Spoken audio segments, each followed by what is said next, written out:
Boker Tov. Boker Tov. Alors, comme vous le savez, le premier soir et le deuxième soir de Pessah, on procède à un seder. Seder, c'est un ordre, c'est un agencement d'étapes, c'est un processus, c'est une suite logique, c'est une série, etc. En tout cas, c'est un cheminement qui est composé d'étapes. Et le soir du seder est composé de 15 étapes. Et bien évidemment, le nombre 15 a une signification particulière, car le nombre 15 porte en lui l'idée de l'ultime, du sommet, du summum.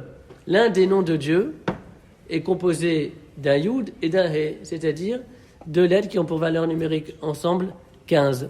Et puis, bien évidemment, le 15 fait penser aux 15 psaumes qui commencent par les mots Shir Hamaalot. Psaumes des degrés, des marches. Ma'ala vient de la racine ala qui veut dire monter, s'élever. Vous avez donc 15 Shir Hamaalot, 15 psaumes qui renvoient à l'idée de l'élévation. Et précisément, c'était les Lévi'im qui, dans le temple de Jérusalem, étaient positionnés sur les 15 marches du temple et qui récitaient ces différents psaumes. Et puis le 15 a également un rapport avec la lumière, puisque nous savons que dans le mois lunaire, du premier jour jusqu'au 15e jour, la lune grandit, croît, sa lumière va en s'agrandissant, alors que du 15 jusqu'au 30e jour, ou alors jusqu'au 29e jour, eh bien, la lumière de la lune décroît, là, sa taille, sa mesure se réduit, etc. Donc en fait, l'idée du Seder, c'est de parvenir à un summum, de parvenir à un sommet.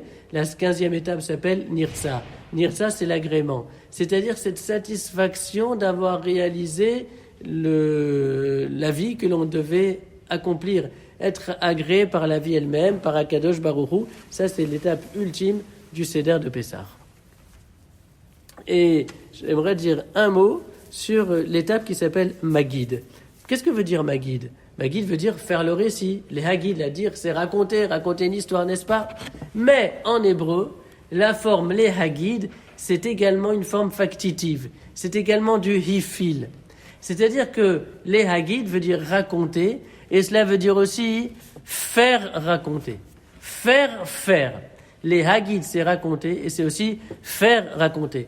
Et dans cette double signification du verbe les Hagid, vous avez l'objectif défini par la Haggadah, c'est-à-dire raconter, mais pas simplement pour que la personne qui entend l'histoire entende, écoute et s'en imprègne. Cela ne suffit pas.